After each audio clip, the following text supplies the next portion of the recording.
Hello, everyone. This is Stacy Irwin.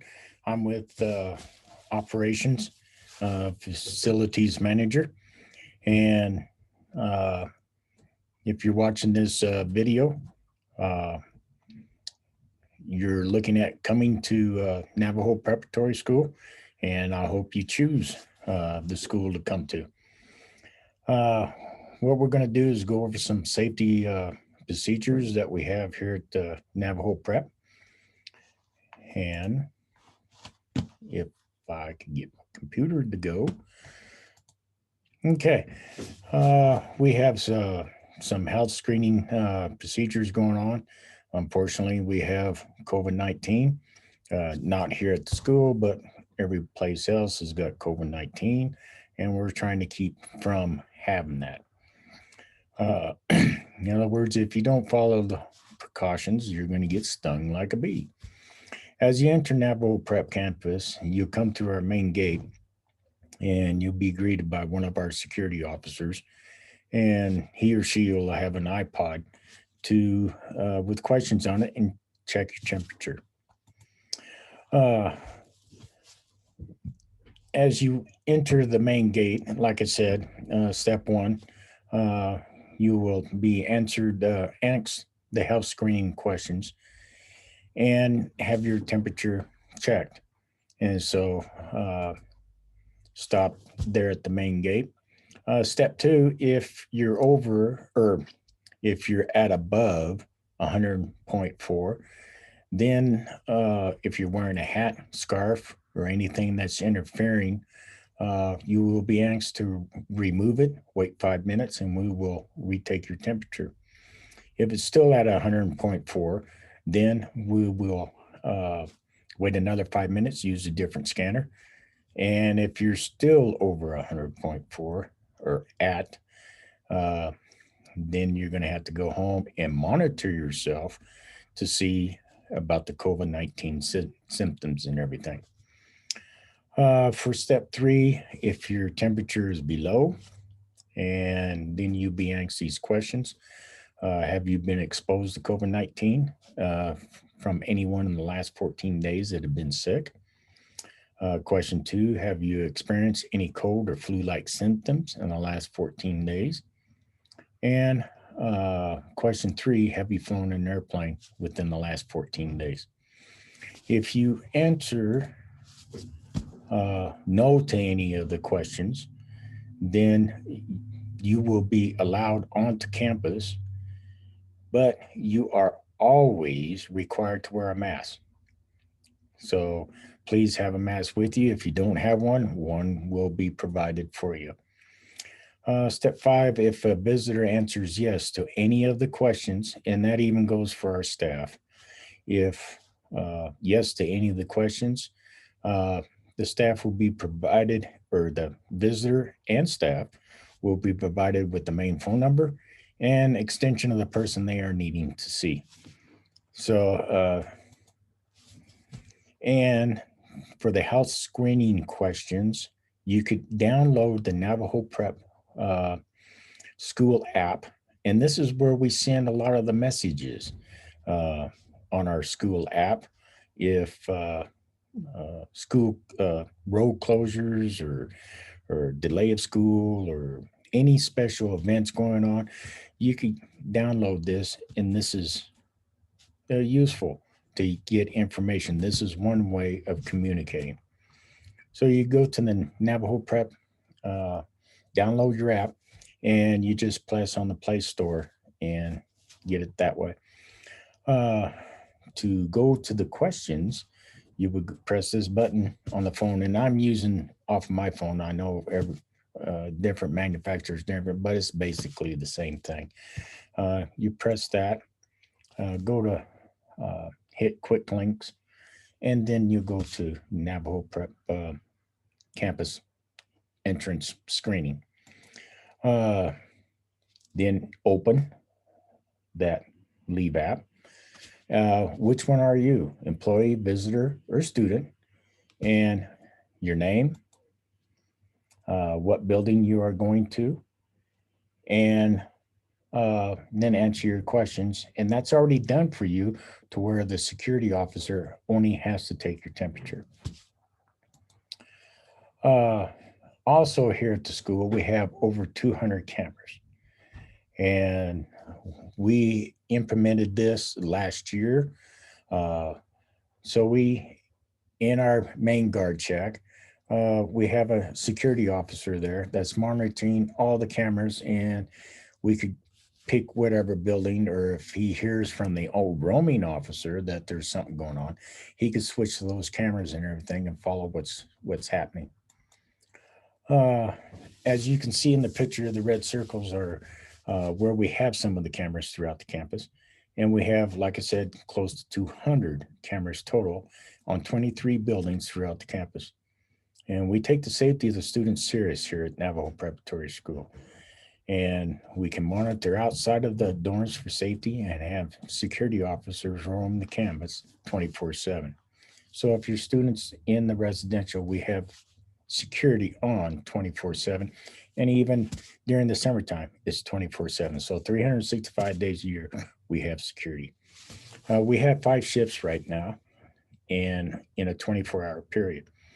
And there's the times and everything, and shifts 4 and 5 overlap an hour so they could debrief the officer that's going off or coming on.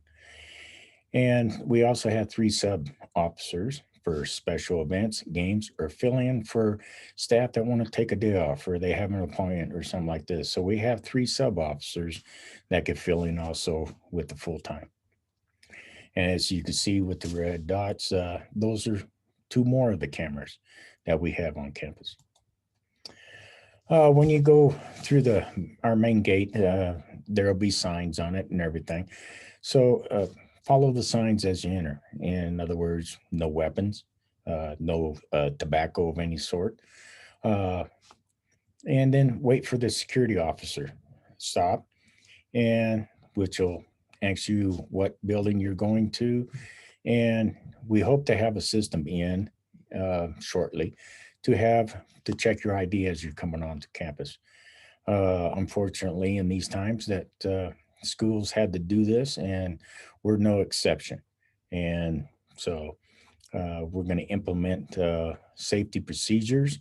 And anytime it comes to the safety of the students, and like I said, our main concern is our students, and we monitor all the visitors on campus at all times. Okay, school transportation. We have 5 routes, and we have Shanto Junction, Arizona, which is Cayente, going up that way, Chinle, Arizona, Wonder Rock, Arizona, Crown Point, New Mexico, and Dulce, Cuba, New Mexico. Those are our 5 routes. And this is a map of the areas that they go to. It shows, and follow my cursor here. For this route here, it shows 2 different ways of going. And the reason why, if they're leaving on Sunday to go pick up your student, then they are going to travel this way from Farmington to Dulce. If they are dropping off your student and at 4 o'clock in the afternoon on a Friday, then they're going to go this way and then back up to this way, over this way. This is the only route that be switching back and forth. This is also shows where your stops are. And this is also giving an idea how many miles our drivers drive. So total mileage for this trip, round trip, is 316 miles, and it takes 7 hours. Time they leave until the time they get back is about 7 hours. As you can see, this stops at Kirkland, Waterflow, Shiprock, Tisnas Pass, Red Mesa, and Mexican Waters. I messed that up, in Cayente and Shanto Junction. Okay, this is from Farmington to Chinle. There's the stops, and it stops at Red Mesa, and it does a break. And so in other words, they have the students be able to go into the store if they need to use the restrooms, a break, and everything else before they get home. And you can see the total mileage is 292. Total hours is 7 hours. Okay, Farmington to Window Rock. There's our stops and everything to it. Total mileage 264, and total hours 7 hours. So the drivers, they'll be on the long trips. The shortest one we have is Farmington to Ground Point, and it does, if we have a student, we'll stop at that trading post. If not, it goes clear down the Crown Point, or the final destination is Crown Point. Then we had the Farmington Dulce Cuba. This will be the second year with this route. We ended up with more students in Dulce, and so this is why we added this route, so we could have services to Dulce, because in passes maybe 1 or 2 students. Now it's like 13, 18 students coming from that area. So that's why we've added this route, or added Dulce to the route. Also, this is the schedule for a day students. I want to make a notation. If you live in the Shiprock area, it's over by Little Caesars. I know it didn't change here, but the bus leaves at 6:45. If it stays longer than that, then it's going to make all these late, and then your student's going to miss breakfast. So please be 10 to 15 minutes early to the bus stop, and same thing with all the others. This is the regular bus routes for afternoon departure on a Friday going home. This will be the Friday going home on this side. So as you read this, it'll be from the bottom up, and this is the time they would get home. This is the afternoon pickups on a Sunday. Right here, you read it from the top to the bottom, and that's the times. Now, these times are when the bus leaves. This is not necessarily the time the bus gets there. This is the time that bus is going to leave from that area. So if you're 2 or 3 minutes late getting there, that bus is already 3 miles down the road. So please, like I said, be early, or it's going to make the whole thing late. This is for our half-day school schedule. If we do a morning pickup, it'll be 8 a.m. from Shanto, and then this is from top to bottom. If it's early release, the bus leaves at 1 p.m., and so you read from the bottom to the top. This is for the snow schedule, or the delayed on Saturday and Sunday schedules. If we have delay with snow and everything, this is the time that the bus will be at the stop instead of 3 p.m. And we'll have a 2-hour delay, which will be they pick up at 5 p.m. So again, from top to bottom, from here, from bottom to top. And this will be the drop off. If they leave on a Saturday, they spend Friday night because of the snowstorm. Then they leave at 8 a.m. And this, like I said, you read from bottom to top. It's very important to fill out all the paperwork on Open Apply. And one of them is your transportation. And we need that filled out. So your student, if they are riding the bus all the time, to have their name on the list.